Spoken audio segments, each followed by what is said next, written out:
नमस्कार। पाकिस्तान के प्रधानमंत्री इमरान खान उन्होंने बोला कि वो तहरीक तालिबान को माफ कर रहे हैं। एक ऐसी ऑर्गेनाइजेशन को माफ कर रहे हैं जिसने उधर बहुत खून बहाया है, बहुत ब्लास्ट किए हैं, बड़े आतंकी हमले किए। लेकिन माफी देख करके वो माफ भी कर रहे हैं और उनसे बातचीत भी करने के लिए तैयार है। उनकी ये माफी देखकर पाकिस्तान में लोग खासे खफा हैं और ये बोल रहे हैं कि जिन्होंने हमारा खून बहाया उनसे हम उनको माफी कैसी। इससे पहले आरिफ अलवी साहब भी बोल चुके थे कि हम उन्हें माफी दे देंगे अगर वो मेन स्ट्रीम में वापस आते हैं। वो माफी रिजेक्ट कर दी गई थी, वो तहरीक तालिबान ने रिजेक्ट की। अब दोबारा उन्होंने जनरल माफी देने की बात की। इसमें पाकिस्तान में काफी खासा गुस्सा है और पाकिस्तान के टीवी चैनल तो इसके पीछे पड़ चुके हैं एकदम। इसी पर बात करने के लिए हमारे साथ पाकिस्तान के सीनियर जर्नलिस्ट फकर यूसुफजई साहब। वैसे इनको किसी तारुफ की जरूरत नहीं, आप इन्हें देखते रहते हैं, फिर भी एक इंट्रोडक्शन मतलब वो बनता है, जैसे बोलते हैं कि फॉर्मेलिटी। फकर साहब, आपसे बात करेंगे कि क्या कुछ ज्यादा नहीं हो गया? अब तो आतंकियों से बात की वो कर रहे हैं, आतंकियों से बात करेंगे, माफी देंगे। क्या पाकिस्तान भूल गया अपना 10 साल का इतिहास कि कितने लोगों के साथ, और क्या पाकिस्तान आतंकियों से बात करने के लिए तैयार है?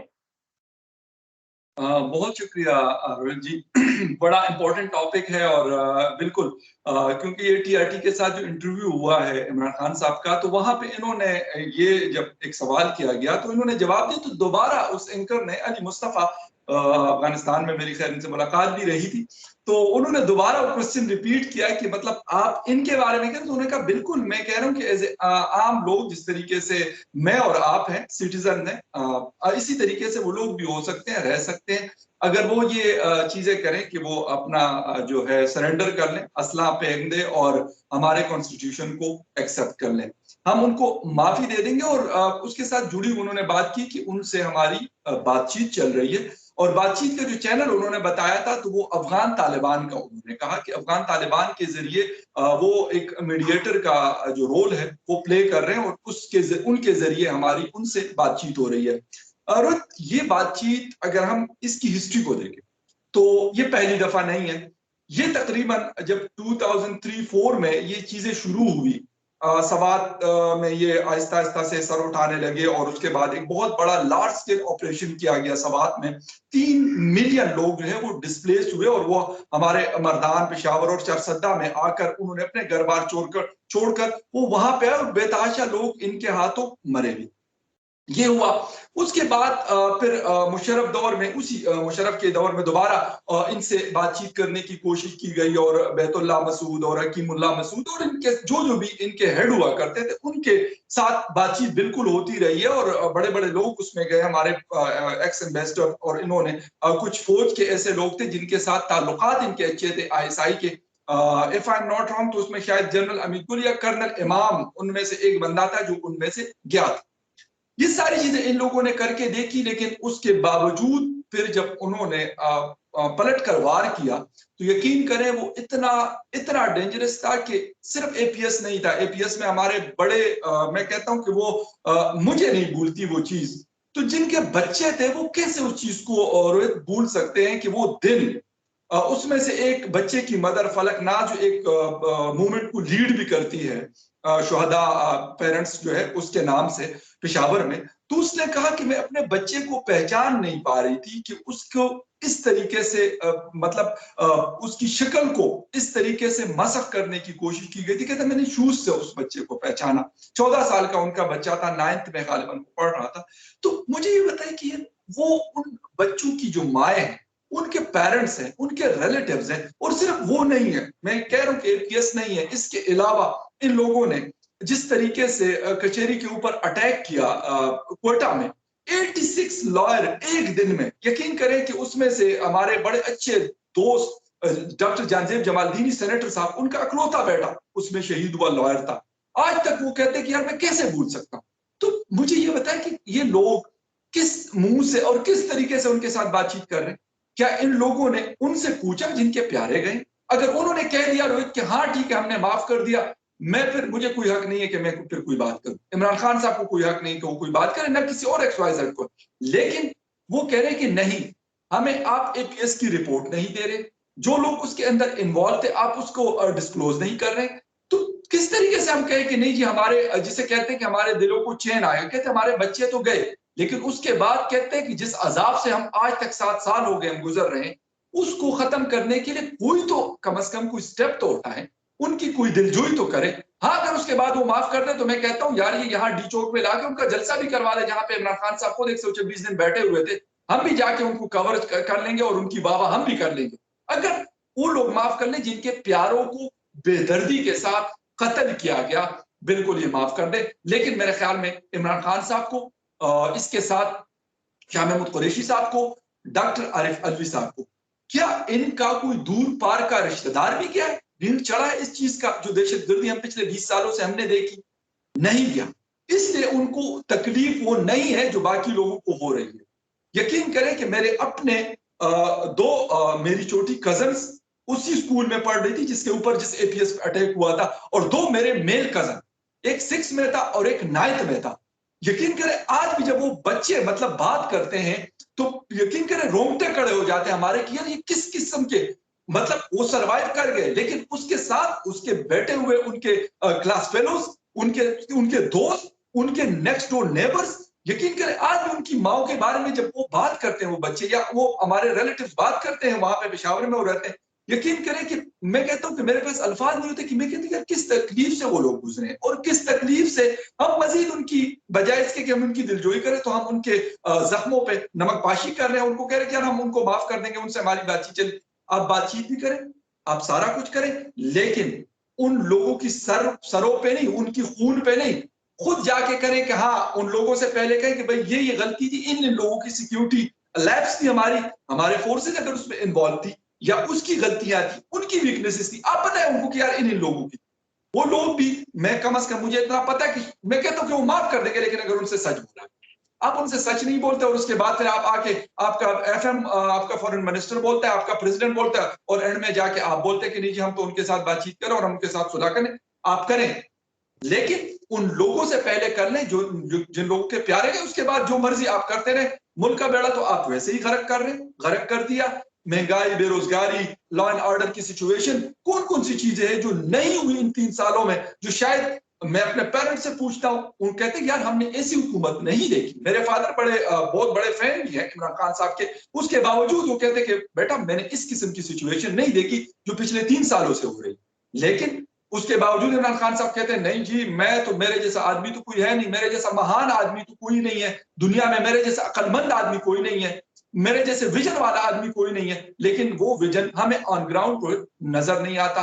अफसोस होता है, यकीन करें बातें कर करके इन चीजों के ऊपर, लेकिन अब किसी के खून के ऊपर आप सौदेबाजी करें, जो आपने कर लिया हमारे साथ वो तो कर लिया ना, हम तो जिंदा है, ठीक है, हम जी रहे हैं जिस तरीके से भी है वो कर रहे हैं हम लोग, हम उस जो टफ टाइम है उससे भी गुजर रहे हैं, लेकिन अब आप उन बच्चों के, उन 140 बच्चों और उनके टीचर्स की सर की कीमतों के ऊपर सौदेबाजी कर रहे, क्यों? या तो उनकी पेरेंट्स को, उनकी फैमिलीज को बैठा दे इस्लामाबाद में, उनको कहे भाई मैं आपसे रिक्वेस्ट करता हूं, अगर आप माफ कर दे तो हमारे लिए कोई वजह बता दो, मेरे ख्याल में वो फिर शायद कर भी नहीं, लेकिन वो आप उनको कोई मतलब जिसे कहते कोई अहमियत ही नहीं दे रहे, अपने बैठ के टीआरटी को इंटरव्यू दे रहे और इस तरह की बातें कर, और उसके साथ साथ अमेरिका को कह रहे कि आप फलां तालिबान को रिकॉग्नाइज कर दे तो फलां को ये कर दे तो फलां को वो कर दे, ये भाषण आप खामखा के फजूल के दे रहे। तो ये जो उन्होंने ये जो ऑफर दिया, इससे पहले अभी साहब ने भी दिया, किस कॉन्फिडेंस में दे दिया? मतलब कोई तो कॉन्फिडेंस रहा होगा कि भाई हम बात करेंगे तो कुछ होगा।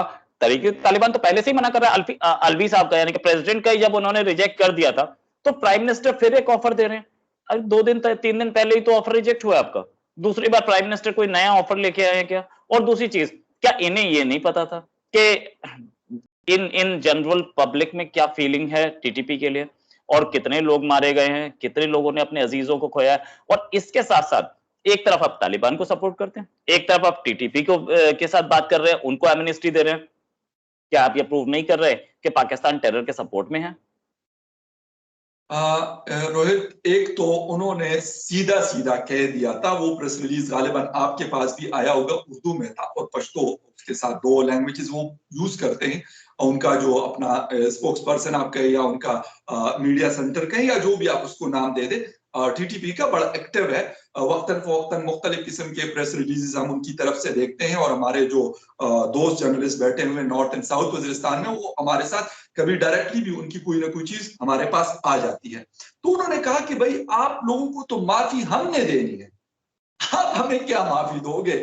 हम तो ये कह रहे हैं कि शरिया, हम उसके लिए हम जंग कर रहे हैं आप लोगों के साथ। अगर शरिया आ जाती है तो फिर हम सोच सकते हैं कि हाँ यार ठीक है यार, इनके साथ हम मतलब लड़ रहे थे, हम दुश्मन के तौर पे इनको ले रहे थे, लेकिन चलो अब हमें फतह हुई तो हमने इनको माफ कर दिया। तो कहते हैं आप हमें कह रहे हैं कि हम आपको माफ कर देंगे और हम आपको ये कर देंगे, हम आपको वो कर देंगे। कहते हैं हम फिर वो जो 20 सालों से हमारी स्ट्रगल है वो कहाँ गई? इस वक्त रोहित, उनका जो कॉन्फिडेंस लेवल है अफगानिस्तान में तालिबान के टेक ओवर के बाद, वो बहुत हाई है, इसमें कोई शक नहीं है, जो मर्जी लोग कहें। लेकिन ये चीज हुई, माफी वाला तो साइड पे कर दो, उन्होंने, उनको पता है कि डॉक्टर आरिफ अलवी साहब की यकीन करें कि कोई हैसियत नहीं है। हमारे इमरान खान साहब की जिनकी है, उनके साथ हो सकता है। मैं ये भी एक बात कर सकता हूं, और मतलब जिसे कहते हैं वसूख के साथ कर रहा हूं, कि वहां से जब पिंडी से उनको कोई गारंटीज मिली होगी तो यकीन करें कि वो फिर राजी हुए होंगे। और जिस तरीके से हमारे चीफ जो है आईएसआई के, वो गए थे वहां अफगान तालिबान के पास, और सिर्फ वो तो एक मतलब मीडिया में आया था, इसके अलावा भी लोग जाते रहते हैं। ठीक है, मतलब मुख्तलिफ सोर्सेज से खबरें आती है मुझे कि क्वेटा से कंदाहार, इस्लामाबाद से काबुल, और इस तरह की ऐसी वो कि जो मतलब सिक्योरिटी होती है, तो वो लोग आते जाते हैं, डेली का मामूल है, ये कोई एक दिन की बात नहीं है कि वो गए या आए तो बस उसके बाद ये सारी चीजें खत्म, वो डेली जाते हैं। तो उन्होंने, मुझे ये लगता है कि उन्होंने कोई गारंटी दी होगी कि हाँ यार अब ये मतलब ये चीज हमने खत्म कर दी। तो इसलिए उन्होंने, आज उनका एक प्रेस रिलीज भी आया है कि हम 21 अक्टूबर तक कोई जंग नहीं करेंगे, कोई धमाका नहीं करेंगे, फोर्सेस को हम अटैक नहीं करेंगे, और ये हमारी सीज फायर के तौर पे, जिस तरीके से अफगान तालिबान भी ईदों में और जिस तरीके से अमेरिका के साथ उनके वो डायलॉग्स चल रहे थे, तो ये चीजें हुई। सेकेंडली, आपने कहा कि लोगों को कॉन्फिडेंस में नहीं लिया गया, लोगों का रिएक्शन बिल्कुल नहीं लिया गया। और मुसीबत ये है कि ये हुकूमत हमेशा से मिसअंडरस्टैंड करती है, मिसजज करती है चीजों को, जिस चीज को भी हम ले लें। इस मसले से हटकर रोहित, हम अगर किसी और चीजों को भी देख लें, हमेशा पिछले 3 सालों में, वो हमारी इकोनॉमी का हवाला हो या हमारे मुल्क के कोई और बड़े फैसले हो, यकीन करें उसके साथ मैं कहता हूं कि खिलवाड़ हो। तो इतने सेंसिटिव इशू के ऊपर आप यार एटलीस्ट ये तो करें कि लोगों को, मैं कहता हूं बाकी लोगों को नहीं लेते, लेकिन एपीएस वालों के तो पेरेंट्स आज भी पेशावर में जब भी कोई इस किस्म की बात होती है तो उनके वालिदैन पेशावर में और इंक्लूडिंग इस्लामाबाद डी चौक में रोहित काफी दफा वो लोग आ चुके हैं और वो कह रहे हैं हम थक गए हैं। तो एटलीस्ट उनको तो आप कॉन्फिडेंस में ले ले, चले बाकी लोगों को साइड पे। लेकिन कम से कम जो 140-142 लोगों की जिंदगियां गई थी, जिसमें 133 बच्चे थे और बाकी उनके टीचर्स थे, उनमें उस स्कूल की डॉक्टर यास्मीन गालिबन, उनकी प्रिंसिपल भी शामिल थी, उनके उनके पेरेंट्स से तो एटलीस्ट आप बात कर लें कि भाई साहब हम ये कर रहे हैं, लेकिन और उसके लिए क्या ताबीलें बांधी जा रही है, क्या क्या मतलब बातें की जा रही है। शेख रशीद साहब क्या कहते हैं, असल में हमने एपीएस वालों को अलग किया हुआ। अच्छा, एपीएस वालों को आपने अलग कर लिया, अब मुझे ये बता दें कि क्या एपीएस ने जिसने एपीएस को अटैक किया हुआ था, एक तो इनका शाही मेहमान था वो एहसानुल्लाह एहसान, उसको तो छोड़ दिया। उसके बाद बाकी लोगों को आप कहते हैं कि भाई वो अलग हमने उनको रखा, और ये बाकी ऐसे हैं जो हमारे झंडे को मानते हैं, हमारी कॉन्स्टिट्यूशन को मानते हैं। अच्छा सर, अगर आपकी कॉन्स्टिट्यूशन को वो रोहित मान रहे हैं तो फिर आपसे लड़ क्यों रहे हैं? मकसद तो ये है कि वो फिर लड़ने का, अगर मैं किसी चीज के लिए मैं कहता हूं कि अगर मैं किसी चीज के लिए गन उठाता हूं तो उसके पीछे तो कोई मतलब कोई रीजन तो होगा ना। वैसे तो नहीं उठा सकता कि मैं वैसी पागलों की तरह लेके और मतलब कहीं पे खड़ा हो गया और खुदा न खास्ता कि मैं किसी को मतलब हिट कर रहा हूं। क्यों?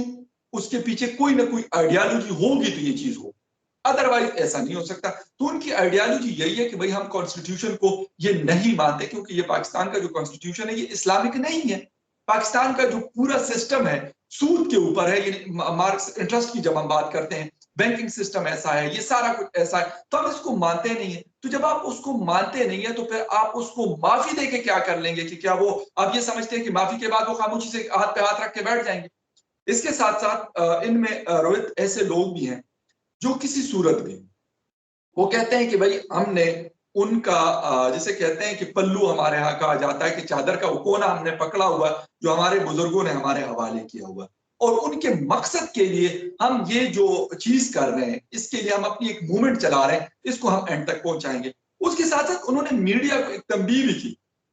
सब मीडिया इंक्लूडिंग मी, जितने भी मीडिया कहते हैं कि आप हमारे लिए अगर दहशतगर्द का लफ्ज इस्तेमाल करोगे तो फिर आपकी भी खैर नहीं। ये एक प्रेस रिलीज उन्होंने तकरीबन अभी कोई 10 दिन या 15 दिन पहले उन्होंने ये वाली भी प्रेस रिलीज की कि आप हमें तहरीक तालिबान पाकिस्तान का नाम यूज करें, ये वाली चीज आपने नहीं करनी जो आप हमारे खिलाफ करें। तो भाई वो मतलब ये इतनी सारी चीजें वो कर रहे हैं। मुझे ये बता दें कि वो ऐसे तो नहीं है कि मतलब कोई 2 बंदे 4 बंदे या 10 बंदे, वो पूरा एक ग्रुप है और मुख्तलिफ इलाकों में उनकी प्रेजेंस है। उसमें बलूचिस्तान में बहुत बड़ी एक प्रेजेंस है उनकी, उसके साथ साथ हमारा पुराना फाटा जो है उसमें उनकी प्रेजेंस है, कराची में बहुत बड़ी प्रेजेंस है। रोहित मैं आपको बता दूं, अच्छी खासी प्रेजेंस उनकी वहां पे सुराबकोट के इलाके में अक्सर ऑपरेशन होते हैं और कोई ना कोई बंदा जो है वो कहते हैं कि यार, और निकल भी है, इसमें कोई शक नहीं है कि वहां पे लोग हैं। उनका मतलब एक वक्त ऐसा आया था कुछ साल पहले की बात है कि वहां पे बाकायदा सुराबकोट के अंदर उनके मतलब बहुत सारे फ्लैग जो है, मोर देन 100 फ्लैग्स लग गए थे वहां पे कराची जैसे शहर में। तो ऐसा नहीं है कि वो कोई मतलब आप उनको कहते हैं कि वो कोई गारों में रहने वाले लोग हैं, उनको पता नहीं, वो मीडिया को बहुत अच्छे से मॉनिटर करते हैं, एक एक बात को लोग देखते हैं। अगर उनको लगता है कि ये बात ठीक नहीं है तो यहां तक अगर मैं किसी शो में ऐसी बात करता हूं टीवी शो के अंदर, तो बाकायदा डायरेक्ट कॉल भी करते हैं कि भाईजान ये जरा ये वाली जो बात आप कर रहे हैं ना ये वन साइडेड है, अनबाइस्ड होकर बात करें, हमें जो है आप इस तरीके से नहीं ले सकते, हम एक मूवमेंट को चला रहे हैं। तो ये सारी बातें इमरान खान साहब को तो मुझे नहीं लगता कि वो सोच सकते हैं, लेकिन जो असल पावर हाउस है हमारा पिंडी, तो क्योंकि उनका काम ये नहीं है, मेरे ख्याल में मुज़ाकरात उनका काम नहीं है किसी सूरत भी। फौज का काम होता है लड़ना, अच्छा है बुरा है, उनको जो ऑर्डर्स मिलते हैं उसके लिए वो लड़ते हैं। उनका ये काम नहीं होता कि वो जाके किसी के साथ डायलॉग्स करें। अगर ये चीजें हो गई तो फिर हुकूमत का क्या काम है? ये काम है सिविलियन हुकूमतों का और उन लोगों का। लेकिन यहाँ पे उल्टी गंगा बहती है, तो वो जब कहते हैं कि हाँ यार हमने अब करनी है, तो कहते हैं यस सर ठीक है हम कर लेंगे। जब वो कहते हैं कि नहीं करनी, तो यकीन करें हालात बिल्कुल मतलब सुधर भी गए हो, कुछ भी ना हो, तो कहते हैं नहीं यार हमने ऑपरेशन करना, तो फिर ऑपरेशन चल रहे। राइट, ये स्टेटमेंट एक ऐसे टाइम पे आया, इनफैक्ट मुझे ये सारे प्रेस रिलीज के बारे में कुछ पता नहीं था, आपने बताया कि प्रेस रिलीज आई है, मैंने उसी में पढ़ा न्यूज़पेपर्स में, तब मुझे पता चला कि ऐसा भी कुछ हुआ है, कि उन्होंने ये बोला कि हमें दहशतगर्द ना बोला जाए ये वो। बट क्या वो डिक्टेट कर रहे हैं कि हमें, और क्या ये डिक्टेशंस बेसिकली फोर्स्ड हो सकती हैं? मतलब कोई कोई टेरर ऑर्गेनाइजेशन किसी कंट्री के मीडिया को बता सकता है या किसी कंट्री को ये बोल सकता है कि हमें आप टेररिस्ट मत बोलिए? इतनी हिम्मत? और दूसरी चीज ये कि इस इतनी हिम्मत वाले टेररिस्ट ऑर्गेनाइजेशन से बात करने की वो बात करने के मूड में है प्राइम मिनिस्टर। और तीसरी चीज कि जब एक बिल आया हुआ है अमेरिका में सेनेट में, उस टाइम पे ये ऐसा स्टेटमेंट देंगे, तो कितना रिवर्स इंपैक्ट होगा पाकिस्तान की इकोनॉमी पर भी इसका। रोहित, अगर हम इस बातों को, इन 3 सवालों को इकोनॉमी से शुरू कर ले, जो यूएस आप बिल की बात करें, सेनेट की, यूएस सेनेट की, उसकी वजह से पिछले 3 दिनों में, आज तो खैर सैटरडे संडे मार्केट बंद होती है, लेकिन पाकिस्तान स्टॉक एक्सचेंज जो है, यकीन करें वो तकरीबन 2000 पॉइंट से ज्यादा गिर चुकी है। ठीक है, डॉलर का रेट जो है 173 पे, पाकिस्तान की हिस्ट्री में पहली दफा 173 को उसने टच किया। ओपन मार्केट की मैं बात कर रहा हूं, इंटर बैंक में जो रेट है दैट इज 171 समथिंग, इसके आसपास वो कर रहा है, ट्रेड कर रहा है।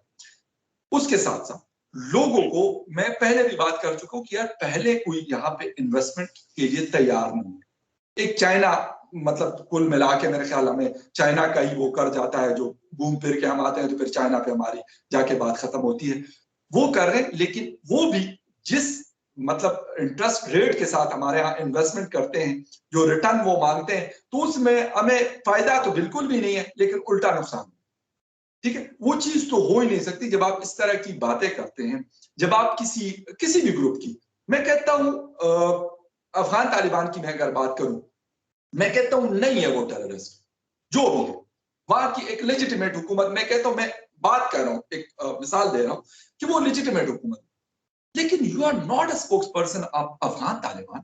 आपको क्या जरूरत पड़ी हुई? हाँ, अगर आप उनकी, मैं जब अफगानिस्तान में था तब भी, यहाँ पे आके मैं तब भी ये बात करता हूं, अगर आप उनकी इंसानी बुनियादों पर कोई मदद कर सकते हैं तो प्लीज आप उनकी करें, क्योंकि अफगान अवाम जो है बेचारी वो रुल रही है, वो परेशान है। बजाय इसके कि आप, उनकी हुकूमत है अमेरिका के साथ, वो पिछले 3-4 सालों से मुज़ाकरात कर रहे हैं, अब भी कर लेंगे। ये नहीं है कि वो क्योंकि इससे पहले अशरफ गनी साहब वहां पे स्टेट डिपार्टमेंट में गए थे, जो बाइडेन से उनकी मुलाकात हुई थी, इनकी भी अगर बातचीत चल रही थी तो भाई उनके राब्ते थे तो बातचीत चल रही थी ना, कोई दीवारों के साथ तो तालिबान बात नहीं कर रहे थे।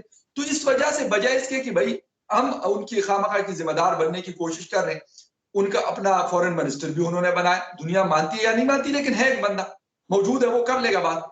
उनके इंटीरियर मिनिस्टर भी है, उनके बाकी लोग भी सब मौजूद हैं। तो जब सारे मौजूद हैं तो भाई हमें क्या जरूरत पड़ी हुई कि हम खामखा के हर जगह हर फोरम के ऊपर हम ये बात करें कि भाई आप उसको रिकॉग्नाइज कर ले, आप उसको रिकॉग्नाइज कर ले। क्या रोहित हमारे कहने से कोई रिकॉग्नाइज करेगा? सवाल ही नहीं पैदा होता, क्यों करेगा? या तो ये हो सकता है कि हम इतने पावरफुल होते हैं, और वो पावरफुल, आप सिर्फ, मैं अक्सर बात करता हूं कि हम एटम बम से पावरफुल नहीं होते। अगर आपकी इकोनॉमी स्ट्रांग है रोहित, तो आपको दुनिया में, इतना सा मुल्क है कुवैत, कुवैत को कोई कुछ कह देना, लेकिन अगलों को जाके देख लो, मतलब पर कैपिटा इनकम 70-80 हजार US$ से ज्यादा है, उनको कोई मतलब वो नहीं कहता, किसी एयरपोर्ट पे किसी जगह कोई भी नहीं कहता। क्यों? उसकी वजह है कि उनको पता है कि यार एक बहुत बड़ी मजबूत मार्केट है, बहुत स्ट्रॉन्ग इकोनॉमी है। कतर को क्यों कोई कुछ नहीं कहता? दुबई और सऊदीया को क्यों कोई कुछ नहीं कहता? उसकी वजह यह कि उनकी इकोनॉमीज अच्छी है। इवन मलेशिया जैसा मुल्क, उनको कोई कुछ नहीं कहता क्योंकि उनकी इकोनॉमी भी बहुत बेहतर, बेहतरीन अगर नहीं है तो कम से कम बेहतर के रेटिंग में उनकी इकोनॉमी भी आती है, इसलिए कोई कुछ नहीं कहता। हम इस चक्कर में कि हमारी लोग बात सुनेंगे, लोग बात सुनते तब है कि आपके जेब में पैसा, आपके पास पैसा हो, आपको सारी दुनिया में आपकी इज्जत भी होगी, आपके साथ लोग आएंगे भी, आपके साथ लोग बात भी करेंगे। और जब आप इस तरह की चीजों की मतलब तर्जुमानी शुरू कर, जिसको दुनिया अभी मतलब देख ही रही है, इसके अलावा कुछ नहीं कर रही, तो फिर लोगों के पास आपका मैसेज किया जाएगा, इंटरनेशनल कम्युनिटी के पास आपका मैसेज किया जाएगा। वो कहेंगे भाई ये मेंटालिटी है, एक आइडियोलॉजी है, वहां पे हुकूमत उनकी है और उनके जो स्पोक्स पर्सन है वो पाकिस्तान में बैठे हैं। तो वो आप मजीद मुश्किलें पैदा कर रहे हैं, बजाय इसके कि आप यूनाइटेड नेशन में या किसी और फोरम में कि भाई वहां इंसानी बुनियादों पर लोगों की मदद कर लें, बेशक हुकूमत की ना कर ले, लेकिन लोग, सर्दी आ रही है, वहां पे लोगों के पास शेल्टर नहीं है, फूड नहीं है, मेडिसिन नहीं है, हॉस्पिटल में डॉक्टर्स नहीं है, नहीं जी आप उनको रिकॉग्नाइज कर लें, आप उनको रिकॉग्नाइज कर लें। भाई क्यों आपके कहने पे ये चीज करेंगे? तो बजाय इसके कि हमारी इकोनॉमी के ऊपर फोकस रोहित किया जाता, अनफॉर्चुनेटली, वैसे इस हुकूमत से ना मुझे पहले कोई उम्मीद थी, 3 साल पहले भी नहीं थी, और अब 3 सालों के बाद भी मुझे कोई अगली उम्मीद नहीं है, क्योंकि 127 रुपए का जो है लीटर है पेट्रोल, 125 रुपए का डीजल है, और इस तरीके से आप जितनी भी चीजें कर लें, यकीन करें रोहित के इस वक्त अगर आप मार्केट में देख लें, मैं रोज ये चीज ऑब्जर्व करता हूं कि मांगने वाले जो लोग हैं, जो बिगर्स हैं, वो दिन ब दिन बढ़ते जा रहे हैं। उसकी ये वजह नहीं है कि मैं कहता हूं कि यार ठीक है प्रोफेशनली भी लोग इस तरह का काम करते हैं, बिगिंग करते हैं, लेकिन कुछ ऐसे लोग रोहित अब मुझे मिल रहे हैं जो जिनको हम सफेद पोश कहते हैं, आपके मुल्क में या मेरे मुल्क में, फर्क उनमें नहीं है।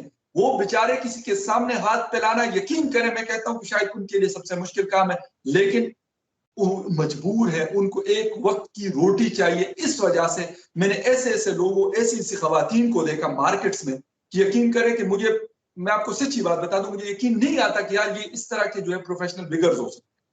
वो बेचारे कह रहे हैं यार हमारे पास रोटी के पैसे हैं, और उसके जिम्मेदार जो है वो इमरान खान साहब के अलावा कोई नहीं है। आगे मतलब अपने मुल्क को तो ठीक करने से रहे, कभी कहते हैं जी TTP को हमने ये करना है, कभी कहते हैं अफगान तालिबान को हमने वो करना है।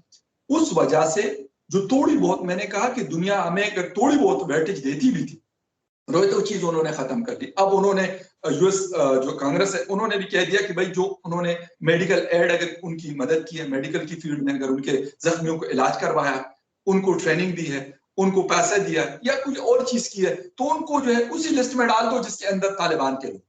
तो जब आपको उन लिस्ट में डाल दिया जाएगा तो फिर आप करेंगे क्या? पहले ही आपसे हालात कंट्रोल नहीं हो रहे, पहले ही आपको कोई सुन नहीं रहा दुनिया में, उसके साथ उसके बाद आपको आपकी क्या हालत? मतलब आप मुल्क को क्या सिविल वॉर की तरफ लेके जाएंगे कि लोग जो है रोटी के टुकड़े के लिए एक दूसरे की जिंदगी छीनना शुरू कर दें? और यकीन करें कि रोहित, मैं एक और चीज भी मुझे जो नजर आई है, पूरे पाकिस्तान में ये चीज हो रही है कि मतलब आपका फोन छीनने के वाकयात, आपके फोन के ऊपर अगर आप फोन या वॉलेट नहीं दे रहे तो गोली मारने के वाकई पिछले 1 साल में जो इसमें पेशावर से लेके कराची तक जितना इजाफा हुआ, और कहां पे हो रहा है, मेन सिटीज के अंदर हो रहा है। इस्लामाबाद मेन सिटी में हो रहा है, लाहौर मेन सिटी में हो रहा है, मुल्तान, फैसलाबाद, कराची, इस तरह के शहरों में ये चीजें हो रही कि यार एक फोन के लिए, वो मैं ये नहीं कहता कि वो हर कोई आईफोन लेके फिर रहा है और वो 2 लाख का या 2.5 लाख का फोन है तो उसको उसके ऊपर मारे। बिलीव मी कि 10-10 हजार के फोन के ऊपर भी लोगों को गोलियां मारी जाती जब वो लोग नहीं देते। उन बेचारों ने अपनी काम या कितनी मुश्किल से वो चीज ली है, लेकिन वो गन पॉइंट पे उनसे वो छीनते और जो नहीं देता उनको मारा जाए। तो ये चीजें ऐवी नहीं हुई।